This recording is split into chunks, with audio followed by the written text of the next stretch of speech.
Hare Rama Rama Rama Hare Hare Hare Krishna Krishna Krishna Hare Hare Hare Rama Rama Rama Hare Hare Hare Krishna Krishna Krishna Hare Hare Hare Rama Rama Rama Hare Hare Hare Krishna Krishna Krishna Hare Hare Krishnaya Vasudevaya Hare Paramatmane Pranadakleshanasaya Govindaya Namo Namaha Kalage Sundaragaram Sadaiga Priyadarshanam Ajnananasagam Devam Sadgurum Muralidharam Sri Haraye Namaha Sri Haraye Namaha Sri Haraye Namaha Gopika Jeevana Smaranam Govinda Govinda Sadgurunath Maharaj Ki Jai. Sai டிவினர்களுக்கு நமஸ்காரம். ஒரு சிலருக்கு ஒரு விஷயம் கிடைச்சதுக்கப்புறம் சந்தோஷம் இருக்கும். நான் நினச்சது கிடச்சிருச்சு அப்படின்னு ரொம்ப திருப்தியாக இருப்பாள் இல்லையா? அந்த திருப்தி அதை சந்தோஷம் கொஞ்ச நாளைக்கு தான் இருக்கும். ஒருத்தன் வந்து வேலையே கிடைக்கல, ஒரு வேலை கிடச்சிச்சுன்னா சந்தோஷமாக இருப்பான். வேலை கிடச்சிருச்சே அப்படின்னு சந்தோஷமாக இருப்பான். ஆனால் ஒவ்வொரு பீரியட் ஆஃப் டைம் ஒரு 6 மாதம் கழித்து அவன் ஃபஸ்ட் நாளுக்கு இந்த அதே சந்தோஷம் 6 மாதம் கழிச்சு இருக்குமான்னு கேட்டால் கண்டிப்பாக இருக்காது. காரணம் என்னென்னு கேட்டாக்க, என்ன நான் பார்க்குற வேலைக்கு அவன் கொடுக்குற சம்பளம் கம்மி.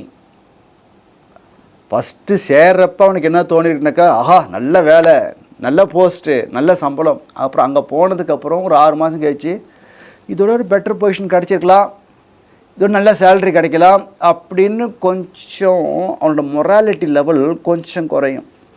வாஸ்தவம் தானே இல்லையா? எல்லாருக்குமே அப்படி தானே. எந்த ஒரு ஜீவராசி எடுத்துட்டாலும் சந்தோஷம் கொடுக்கக்கூடிய ஒரு நிகழ்ச்சி நடந்ததுக்கப்புறம் அந்த சந்தோஷமானது நீண்ட நாள் நிலைக்க மாட்டேங்குது. ஏதோ ஒரு 4 பேரை பார்க்குறான், தன்னோட கம்மி மார்க் எடுத்தவன், தன்னோட குவாலிஃபிகேஷன் கம்மியாக இருக்கிறவன் தனக்கு மேலே இருக்கிற இடத்த பார்த்துட்டு என்ன நினைக்கிறான், எனக்கு 6 மாதம் கழித்து என்னோட குவாலிஃபிகேஷனே இல்லை, எனக்கு மேனேஜராக இருக்கான், எனக்கு பாஸாக இருக்கான் நினைப்பான் இல்லையா? தோணும் இல்லையா? இல்லையா? அதே மாதிரி இந்த துருவனுக்கு பகவானை பார்த்துட்டார். பகவான் வந்து அவனுக்கு வரத்தையும் கொடுத்துட்டார், துருவஸ்தானத்தையும் கொடுத்துட்டார். கொடுத்ததுக்கப்புறம் அவர் வந்து சட்டுன்னு அங்கேருந்து மறைஞ்சார். அவர் மறைஞ்சதுக்கப்புறம் துருவனை வந்து அழ ஆரம்பிச்சிட்டான். அதாவது ஒரு பொக்கிஷம் கிடச்சிருச்சு, பகவான் தரிசனம் தான் அவனோட அப்ஜெக்டிவ், அது கிடச்சிடுத்து. அப்போ சாட்டிஸ்ஃபை ஆகிக்க வேண்டியதானே? ஆகலை. ஏன்னா அந்த ரூபம் வந்து அவனுக்கு அப்படியே இருந்துகிட்டே இருக்குது.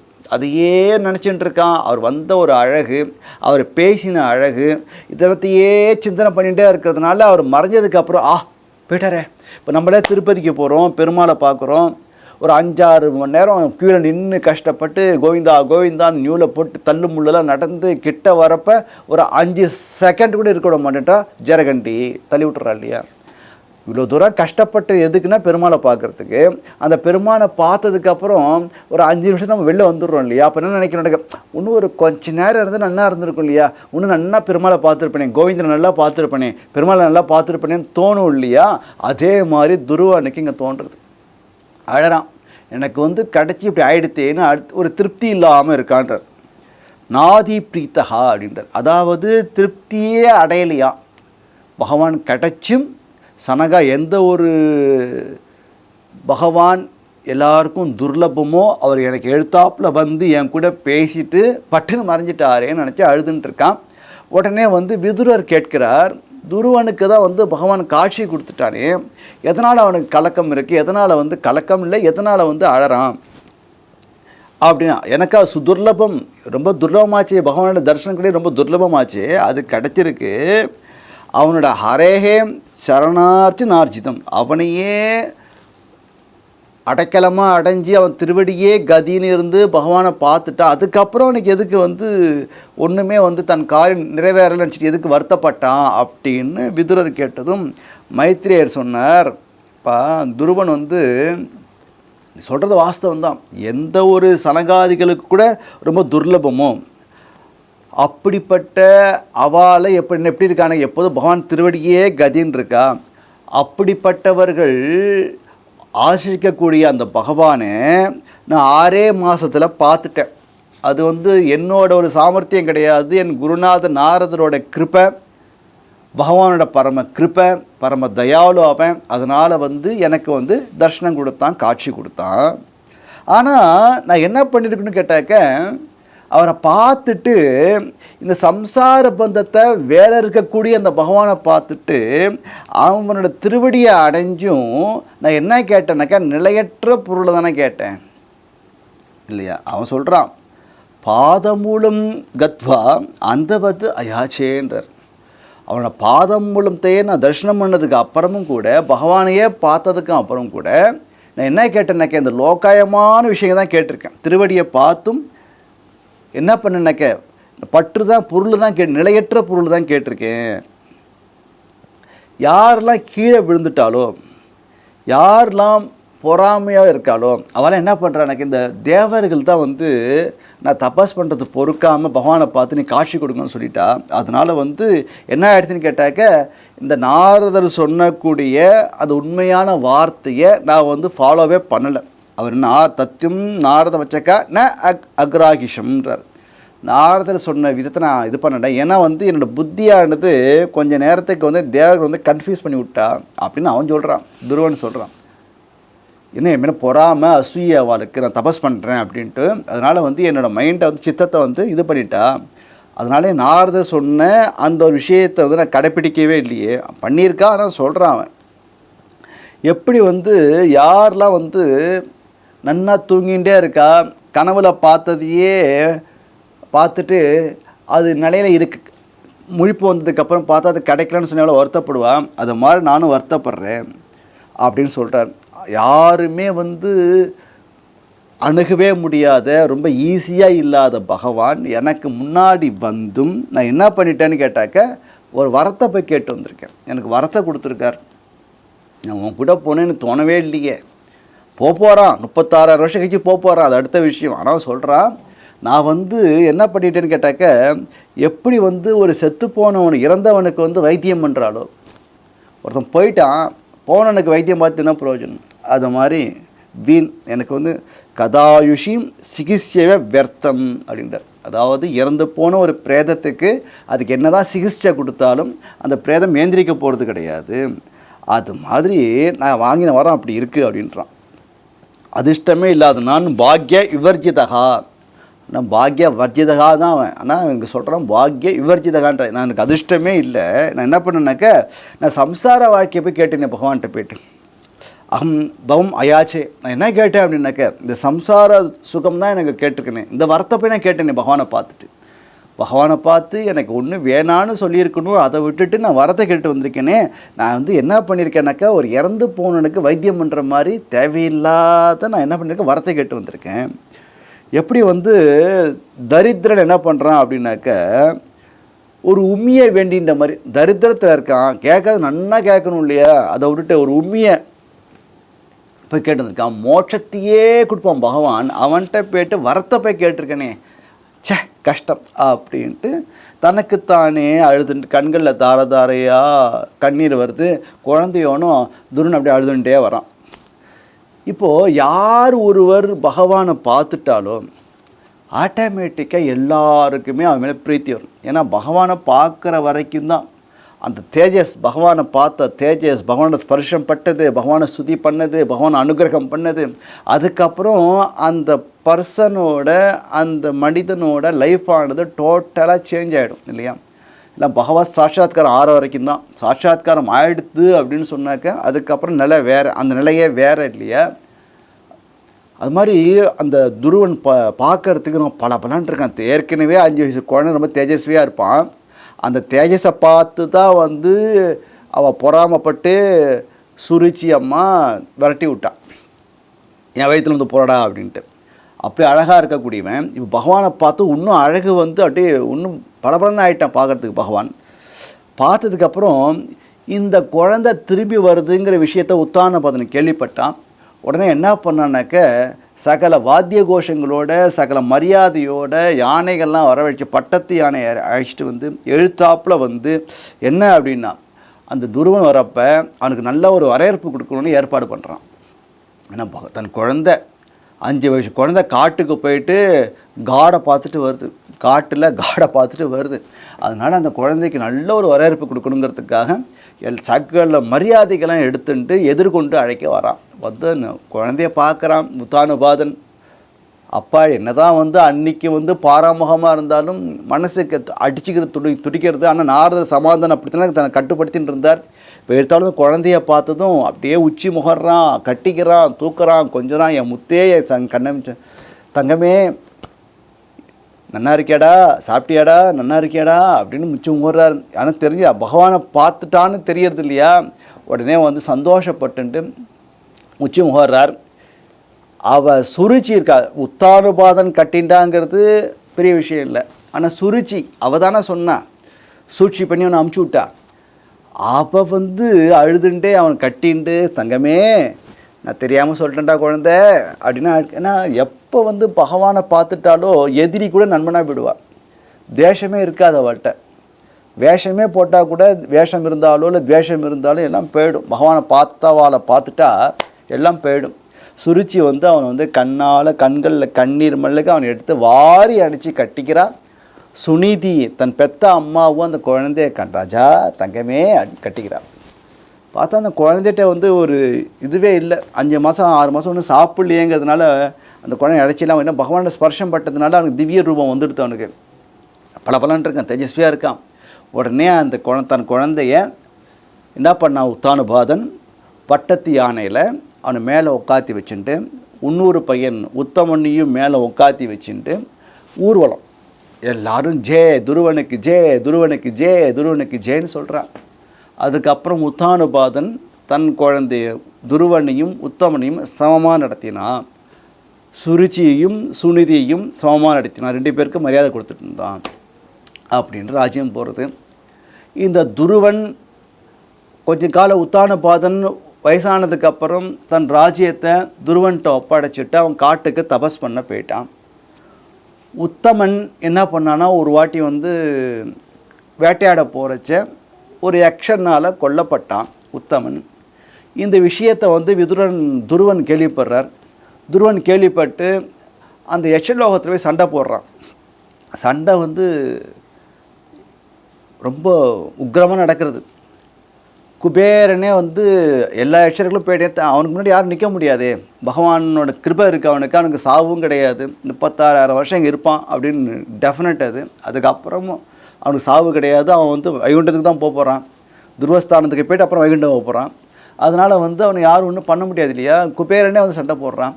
அப்போ வந்து என்ன ஆயிடுச்சுன்னு கேட்டாக்க மனு தாத்தா இருக்கா இல்லையா, அங்கேருந்து வரார். மனு சொல்கிறார், துருவா நீ ஏன்டா இப்படி இருக்க? நீ வந்து 5 வயசாக இருக்கிறப்பயே பகவானை பார்த்தவன் நீ. அப்போ நீ பகவான்கிட்ட என்ன பிரார்த்தனை பண்ணிட்ட? எனக்கு சொத்து வேண்டாம், சுகம் வேண்டாம், மனைவி வேண்டாம், மக்கள் வேண்டாம், எனக்கு சத்சங்கத்தை கொடு, ஞானிகள் சங்கத்தை கொடு அப்படின்னு சொல்லி கேட்ட இல்லையா. இப்போ நீ என்ன பண்ணிட்டு இருக்க? இப்போ வந்து தேவையில்லாமல் வந்து இந்த யக்ஷர்களோட சண்டை போட்டுன்ட்டு அந்த யக்ஷர்கள்லாம் கொண்டுன்னு இருக்க. பண்ணாதப்பா, நல்லது இல்லை, அது வேண்டாம், விட்டுரு. துருவா உங்கள் தாத்தா மனு சொன்ன மாதிரி பகவான் வந்து எப்போ சந்தோஷப்படுவார் அப்படின்னாக்க எல்லா பிராணிகளிடத்துலையும் யார் பகவான் ஹரியை பார்க்குறாலோ, எல்லா இடத்துலையும் யார் கருணையாக இருக்காலோ அவளுக்கு தான் வந்து பகவானுக்கு திருப்தி ஏற்படும். இன்னும் மனுவே சொல்கிறார், துருவா நீ பண்ணுறது தப்புப்பா. ஏதோ வந்து இந்த மனித சரீரத்தில் இருக்கிற வாஞ்சைனால ஒன்று சகோதர வாஞ்சைனால நீ சண்டை போட்டுருக்க. அப்படி பண்ணக்கூடாது. எல்லாருமே பகஸ்வரூபம் தான். எல்லா ஜீவராசிகள்கிட்டையுமே கருணையோடு இருக்கணும். நீ சண்டை போடாத. அதனால் வந்து நீ வந்து சின்ன குழந்தையாக இருக்கிறப்பயே பகவானை பார்த்தவன் நீ. அதனால் உனக்கு இந்த கோபம் கூடாது. நீ இந்த மாதிரி சண்டை போட்டின்னா நம்ம குலத்துக்கே வந்து அவமானம்ப்பா, அதனால் பண்ணாதன்னு சொன்னதுக்கப்புறம் சண்டையை ஸ்டாப் பண்ணிட்டார். குபேரன்னு வந்து உங்கள் தாத்தா சொன்ன மாதிரி நீ சண்டையை நிப்பானி சந்தோஷம்ப்பா. மனுஷனாக பிறந்தா உன்னால் சாகணும், அதுக்கு ஏதோ ஒரு வியாஜம் காரணம் ஏற்பட்டது, போயிட்டான். அதனால் நீ வருத்தப்படாத அப்படின்னு சொல்லி குபேரன் உனக்கு என்ன வர வேணுமோ கேளு தரேன் அப்படின்னு சொல்லிட்டு நிறையா சம்பத் குபேரன்ட்டு கேட்கணுமா, நிறையா இருக்குது இல்லையா ஐஸ்வர்யம், நான் கொட்டி கொடுக்குறான். துருவன் எல்லாத்தையும் எடுத்துட்டு தன் லோகத்துக்கு தன் ராஜ்யத்துக்கு வந்தான். 36,000 வருஷம் நிறையா யாகங்கள் பண்ணினான், தான தர்மங்கள் நிறையா பண்ணான், பாகவதாலுக்குனா நல்ல கௌரவம் படுத்தினான், எப்போதும் பஜனை கேட்டுகிட்டே இருந்தான், பகவத் விஷயங்களை கேட்டுகிட்டே இருந்தான், 36,000 வருஷங்கிறது ஒரு செகண்டாக போயிட்டு தான் அவனுக்கு. அத்தனை நாளும் நித்தியம் பகவத் ஆராதனை, பகவத் சங்கம், பாகவதர்கள் சங்கம், சாதுக்கள் சங்கம், இப்படியே இந்த லோகத்தில் தன் வாழ்க்கையை வந்து துருவன் வந்து கழித்தான். அதுக்கப்புறம் அந்த 36,000 வருஷம் ஆனதுக்கப்புறம் மேலே இருந்து விஷ்ணு தூதர்கள்லாம் வந்த ஒரு திவ்ய விமானத்தில் வந்து துருவன்கிட்ட வந்து சொல்கிறா, அப்பா உனக்கு வந்து நாங்கள் வந்து வைகுண்டத்தை அழைச்சிட்டு போக போகிறோம், துருவஸ்தானத்துக்கு அழைச்சிட்டு போக போகிறோம், தயவு செஞ்சு வா அப்படின்னு சொன்னதுக்கப்புறம் அப்போ அவன் சொன்னால், எனக்கு இந்த லோகம் கிடைக்கிறதுக்கு காரணமே வந்து எங்கள் அம்மா தான். அவள் வந்து எங்கள் சுனிதி அம்மா வந்து, சுனிதி அம்மாவும் காரணம், சுருச்சியும் காரணம். அவள் தானே வந்து அவனை கிளப்பி விட்டான்.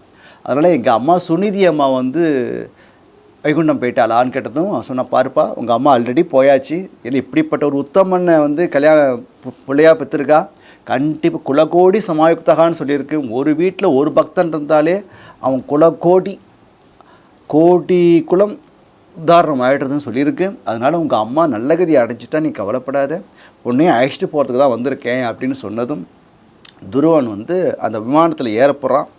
அப்போது வந்து யமதர்மராஜன் என்ன பண்ணினான்னாக்க, அவளுக்கு எப்படின்னாக்க யமனுக்கு வந்து என்ன பிடிக்கும்னு கேட்டாக்க, யாராச்சும் பாகவதர்கள் வந்து வைகுண்டம் போகிறான்னு சொன்னால் ஃபஸ்ட்டு நிற்கிறது அவர் தான் நிற்பாராம். எதுக்குன்னா தன் சிரசில் அவரோட பாதம் படணும் அப்படின்னு யமதர்மராஜா ரொம்ப பக்தியோடு இருப்பாராம் இந்த பாகவதால்ட்டெல்லாம். அதனால் வந்து யமன் வந்து தலைக்குனிய அவன் சிரசில் பாதம் வச்சு துருவன் துருவ பதத்துக்கு கிளம்பினார் அப்படின்னு சரித்திரம். இந்த கதையை யார், துருவ சரித்திரத்தை யார் கேட்கிறாளோ அவர்களுக்கு தீர்க்கமான ஆயுசு கிடைக்கும். நல்ல யாருக்கு என்னென்ன அபிலாஷைகள் இருக்கோ அதெல்லாம் பூர்த்தியாகும். சண்டை சச்சரவே இருக்காது. அவர்கள் பண்ண பாபங்கள்லாம் விலகும். அப்படின்றதுக்கு பலஸ்ருதி வந்து ரொம்ப நிறையா சொல்லிகிட்டே போகிறார் நாரதர் துருவ சரித்திரத்துக்கு. ஏன்னா ஒரு 5 வயசு குழந்தை வந்து எல்லாத்தையும் விட்டு பகவத்கதை கேட்குறதுங்கிறது சாதாரண விஷயம் கிடையாது இல்லையா. அப்படிப்பட்ட ஒரு 5 வயசு குழந்தையாக இருந்தாலும் பகவான் வந்து அங்கேருந்து இறங்கி கீழே வந்து அந்த குழந்தை ஏதோ ஒரு நன்றி சென்று தபஸ் பண்ணுறான்னு இல்லாமல், ஒரு 5 வயசு குழந்தை நம்ம வீட்டில் வந்து ஒரு காரியம் பண்ணித்தினாக்க பெரியவா வந்து சந்தோஷப்படுவாள், ஏதோ ஓரளவு கொண்டாடுவோம், அவ்வளோதான் இல்லையா. ஆனால் இங்கே பகவான் என்ன பண்ணுறான்னா அப்படி கொண்டாடுறான். அந்த குழந்தைய கொண்டாடி எந்த ஒரு வீட்டில் வந்து அவனை வந்து ஒதுக்கி வச்சாலோ அதே சினிமாவை வந்து திருப்பி கொண்டாடுற மாதிரி பண்ணி, அப்புறம் அவளுக்கு பதவி கிடைக்குமா கிடைக்காதா அப்படின்னு ஒரு கன்ஃபியூஷன் இருக்கிற காலத்தில் 36,000 வருஷம் தீர்க்கமான ஒரு ஆயுசை கொடுத்து உத்தமன் அப்பயே போயிட்டான். அவனை உண்டிய சண்டையை போட்டான் துருவன். அதனால் வந்து இவங்க 36,000 வருஷம் தீர்க்கமான ஆயுசை கொடுத்து, சகல சம்பத்தியும் கொடுத்து, ஐஸ்வர்யத்தையும் கொடுத்து, அழகான மனைவியை கொடுத்து, அற்புதமான புத்திரர்களை கொடுத்து, அதுக்கப்புறம் அவன் இறுதி காலத்தில் அந்திம காலத்தில் அவன் தன் விமானத்தை அனுப்பிச்சு, தன் தூதர்களை அனுப்பிச்சு, துருவஸ்தானம்னு சொல்லக்கூடிய சப்தரிஷி மண்டலத்துக்கு மத்தியில் ஒரு ஸ்தானத்தை ஏற்படுத்தி, அந்த ஸ்தானத்தில் இன்றும் துருவன் அங்கே பிரகாசமாக இருந்துட்டுருக்கான். அந்த துருவனை சுற்றி சப்த ரிஷிகள் எப்போதும் சத்சங்கம் பண்ணிகிட்டே இருக்கா. அவன் கேட்டுன்றதும் அதான், எனக்கு சத்சங்கத்தை கொடு, மனுஷனாக பிறந்தவன் வாழ்க்கையோட பிரயோஜனம் என்ன அப்படின்னு கேட்டாக்க, எது பிரயோஜனம் அப்படின்னா இந்த லைஃப்பில் வந்து கிடைக்கக்கூடிய சம்பத்துகள், வெற்றிகள், தோல்விகள் அதெல்லாம் நிரந்தரம் கிடையாது, ஏன்னா தற்காலிகம்தான்.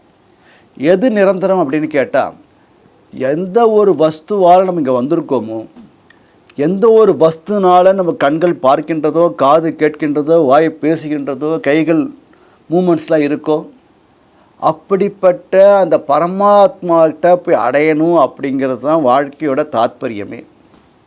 அந்த பிரவிஷ்ய வாச்சமி மாம் பிரசுப்தாம் அப்படின்னு சொல்கிறான். அவர் உள்ள பிரவேசம் பண்ணி நம்மளை வந்து எல்லா அங்கெங்கும் இன்னாதபடி எங்கும் நிறைந்திருக்கும் பகவான் என் உள்ளே இருந்து என்னை இயக்கி என்னை பேச வைக்கட்டும்னு மகான்கள்லாம் சொல்லுவாள்.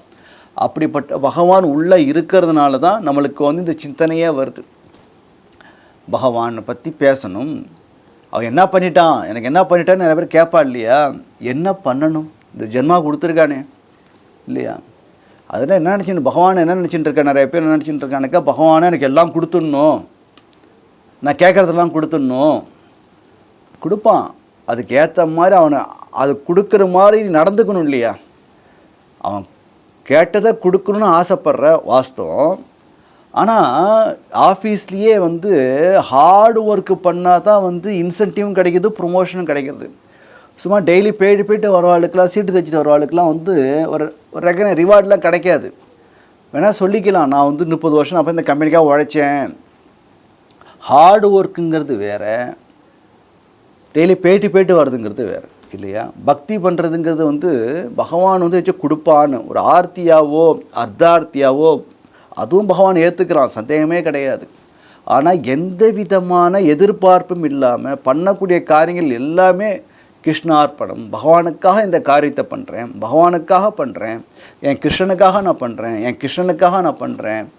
4 பேருக்கு உதவ பைசா கேட்குறா அப்படின்னாக்கா, பைசா இருந்ததுன்னு சொன்னாக்க தர்மம் பண்ணிட்டு நான் கொடுத்தேன், என்னால் தான் கல்யாணமே நடந்தது அப்படி சொல்லக்கூடாது.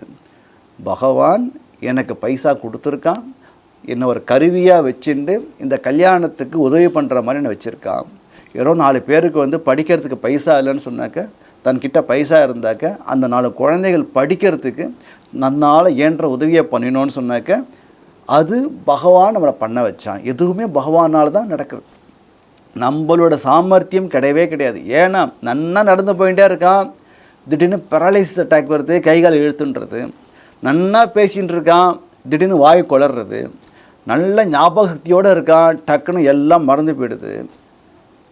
அம்னீஷியான்றா, ஏதோ ப்ராப்ளம்ன்றா, ஏதோ வியாதி அப்படின்றா வருது இல்லையா? அப்போ என்ன அர்த்தம்னாக்க, ஏதோ ஒரு கர்மா, பாப கர்மா பண்ணியிருக்கோம், அதோட விளைவு வந்து ஏதோ ஒரு ஜென்மாவில் பண்ணது இப்போ வந்து அடிக்குது. இதெல்லாம் போகணும் அப்படின்னாக்க அதுக்கு ஒரே நிவர்த்தி என்னன்னாக்க, எந்த வியாதியும் இல்லாமல் இருக்கணும் அப்படின்னு நினச்சோன்னாக்க, பகவானே கதி அப்படின்னு யார் இருக்காலும் அவளுக்கு எந்த விதமான சிரமமும் இருக்காது. எது நடக்கிறதோ எல்லாம் பகவான் இஷ்டம்.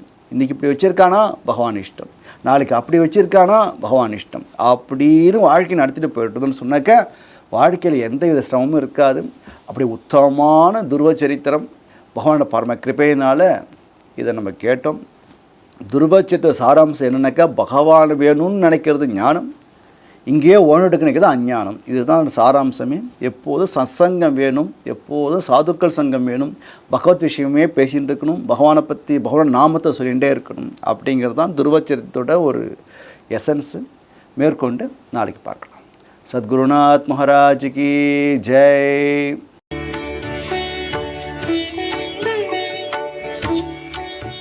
தமிழில் முதல் பக்தி சேனல் சாய் டிவி.